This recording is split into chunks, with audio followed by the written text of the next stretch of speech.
40 months, Russia has waged war on Ukraine, and today we'll examine the military situation. I'm Julian Röpke, and this is Build Situation Room.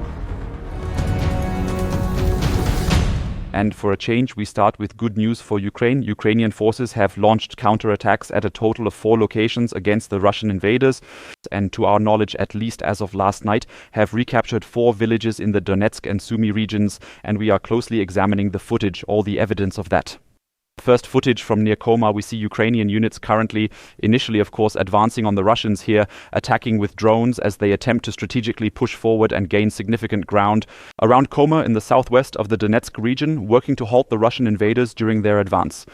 And we know that the advance primarily takes place with individual infantrymen, always small groups of 2 or 3 men, as you can observe. These groups were taken out first, and then it was the Ukrainian infantrymen themselves. They went into various villages, starting with Voskresenka. We'll see the footage from Voskresenka shortly. Here's another village that has been entirely destroyed. All these roofs are completely stripped off. In their proof videos, the Russians clearly demonstrated how they initially employed multiple rocket launches to capture these villages. Here, they proceeded with massive firepower, not only to completely depopulate these villages, but also, of course, to minimize the hiding places and the shelter options for the Ukrainian soldiers here. Nevertheless, we can clearly observe that the 31st Separate Mechanized Brigade of the Ukrainian army has advanced and successfully re-established their strong position within the area of Voskresenka. The Ukrainians are now adopting tactics similar to the Russians, frequently relying on drone footage to verify their maneuvers, whereas the Russians usually take the opposite approach. First go in, show the flag, and then move out to demonstrate, yes, Voskresenka is back under our control. And we see another image right now at a different location here, exactly what I was just referring to. Just now, the focus was on the units, in this case the 505th or the 505th Marine Battalion of the Ukrainian Army, with whom we were also out in the region together a few months ago. The village is called Yalta, and we can see here how they are now buzzing around to show that, yes, Yalta has also been retaken and is now back under Ukrainian control. All of this is, of course, snapshot moments. We don't know if it's still the case right now or if it was just brief counterattacks that temporarily pushed back all the Russians who had at least occupied these villages, had killed people there, and then released these flag-raising videos specifically for that purpose to make a statement.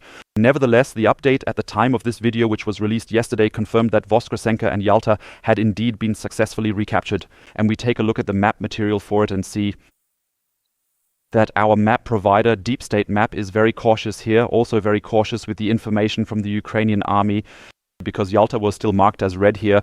Nevertheless, what we just saw, at least at the moment when the footage was taken, Yalta was essentially recaptured by the Ukrainian army. Voskresenka is shown here on the map, half contested, half under Ukrainian control. There we've also seen footage confirming that the Ukrainian army had made their way back to the village center, at least for documentation purposes. Therefore, these 2 villages in Koma, at least temporarily and possibly still currently, are under Ukrainian control. We continue to the Pokrovsk region, where the Ukrainian army has launched a smaller counterattack, specifically in the village of Mykolaiivka. Let's take a look at the footage. It includes not only scenes from Mykolaiivka, but also, in this case, from the 4th Brigade Rubish of the Ukrainian army. And these scenes we've just witnessed come directly from Mykolaiivka itself. However, we also see interspersed efforts to halt further advances by the Russian army, for instance here with Stugna P systems deployed, or also employing mortars to strike the advancing Russian convoys of armored vehicles, naturally with machine guns and other weaponry as well. All of this, however, is clearly visible here once again. We remember the Russians moved from basement to basement in Mykolaiivka, entrenched themselves there, and we see the Ukrainians who are now tossing grenades inside to make absolutely sure that no Russian units remain hidden in any of the basements.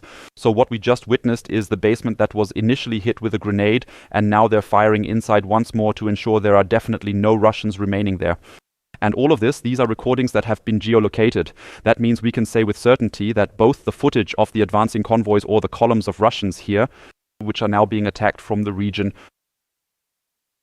southeast of Mirnohrad, a twin city, once home to 41,000 residents, lies adjacent to Pokrovsk, formerly 65,000 from which they originate.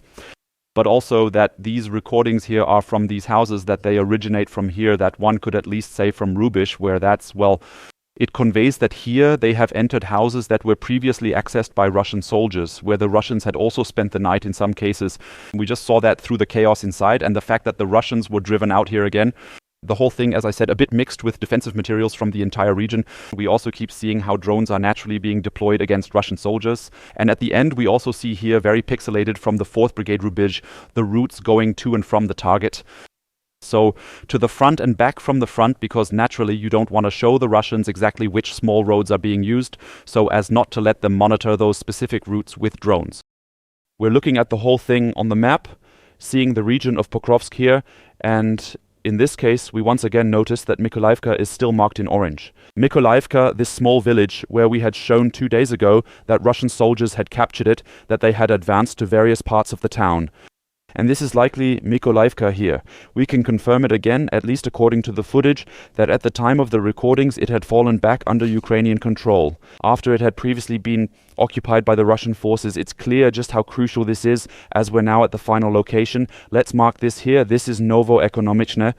This is the very last location. It's shifting a bit from northwest to southeast, essentially serving as the final line of defense before the Russians would directly enter urban combat or street-by-street fighting in Mirnohrad. This is absolutely crucial for the Ukrainians. Let's take another look at the overall situation again. It remains very dangerous. We know that in Udakne, I hope this is also visible here, that half of the town is now under Russian control, and the Russians are of course continuing to push upwards here from Kotlin towards N32.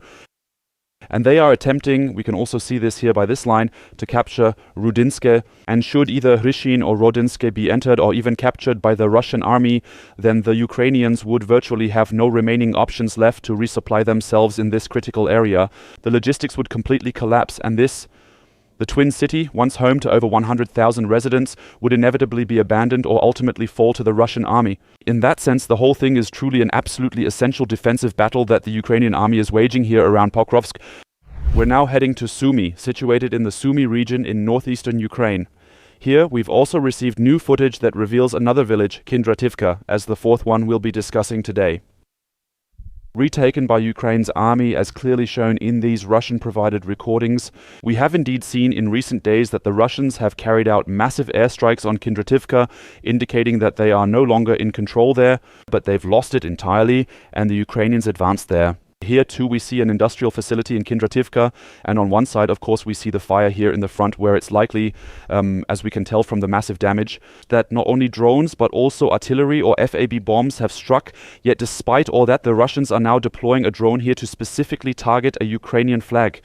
Let's take a closer look at the entire scene to make sure there's no confusion. You can see quite clearly that this flag wasn't placed here by a drone. It was actually fastened in these specific spots by the Ukrainian army. And we can see that this is so significant for the Russians. It's such a symbolic victory, of course, for the Ukrainians to be able to hoist their flag here again, to advance into Sumy. The Russians deploy a kamikaze drone specifically, if you will, just to target and strike a flag. So you can clearly observe this. Well, the somewhat very ideology-driven approach of the Russians, who now spend 1,000 euros just to target and attack a flag on a tower in Kindrativka, with absolutely no Ukrainian soldiers present there. Let's take a look at the whole thing on the map. Here again, the situation that the map provider, Deep State Map, is being a bit more cautious here and hasn't yet fully included the whole thing. We can see here below, that's Andrivka, a place that has definitely been cleared, where we've also seen flag-raising videos from the Ukrainians. However, we've just observed the situation in Kindrativka, where it seems that this location, at least during the time of the footage, has likely been reclaimed by Ukrainian forces. The Russians claimed last evening, yes, that there were some attempts by the Ukrainians to retake the area, but they were repelled. Would now control Kindrativka again. There is no evidence for this, especially no visual proof. That means we are working with the most recent material we have, and it clearly shows that the Russians had to attack Kindrativka from a distance using bombs and drones as their primary means, while the Ukrainians have apparently re-established their positions in various houses and industrial facilities throughout the region. Beyond Kindrativka, or more precisely beyond the Sumy region, lies here further Kursk. That is the specific location which the Ukrainians partially occupied for approximately 8 months, spanning from August last year until the beginning of this year. There, of course, the entire Russian supply chain supporting the Sumy offensive is also strategically based. We have new footage from Kursk that once again shows us that the Ukrainians are advancing further here with their drones, specifically targeting the Russian supply lines on the Russian side. to stop them if possible. And now we have some really interesting footage that we haven't seen before. The Russians have evidently learned, at least to a certain extent, from their mistakes here. We know that they previously always left their vehicles open, and now we have very valuable vehicles from the Russian army here, in this case BTR-80s. So actually armored vehicles, as we've seen them increasingly less in combat over recent months, with so many of them being destroyed. And for these vehicles, various shelters were built here. That means they're no longer left out in the open. But the Russians have, we see this from various perspectives, built these shelters, some of them partially buried, so that they're a bit more secure than they were before, offering better protection against potential threats. However, as we'll see shortly, at least one of the shelters has been left open at the front entrance, or rather, the front cover has been left open. Here's one shelter, and over there's another one that has just been targeted. We'll soon observe from different viewpoints that there are several of these structures, showing the Russians made a deliberate attempt to safeguard their vehicles within the rocky terrain. Here we see the approach again, now also the explosion. So here once more the explosion directly at this enclosure, and that's what we just saw from the other perspective. That means there are indeed quite a few of them visible here, and the Russians are attempting to react to the situation. Here on the left side is another one, clearly showing that there's a systematic pattern at play here. Nevertheless, the Ukrainians continue to stay active, persistently attempting to directly target the Russian armored vehicles in Kursk. Here's another one, ensuring they are entirely unable to be deployed for any offensive operations in the neighboring region of Sumy. We also see that the whole thing was at least part of it. This here also looks like a very new facility that looks military, not civilian. Nonetheless, right next to it, there are more vehicles like this Ural truck and so on.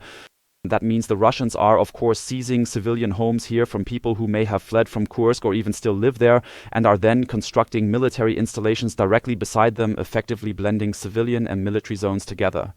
However, we also see that many civilian houses are still being utilized by the Russian army in Kursk to maintain their presence there and to be able to send reinforcements at any moment directly across from Sumy. Because the declared goal of the Russian army is indeed this broad, as they call it, buffer zone. They've managed to advance within 18 kilometers of Sumy, coming quite close to the city itself. And we know from other areas that whenever the Russians claimed they were just building a buffer zone, they pushed as far as they could, sometimes even tried to go for and captured larger cities such as Vovchansk in the neighboring Kharkiv region. We're returning once again to the Donetsk region.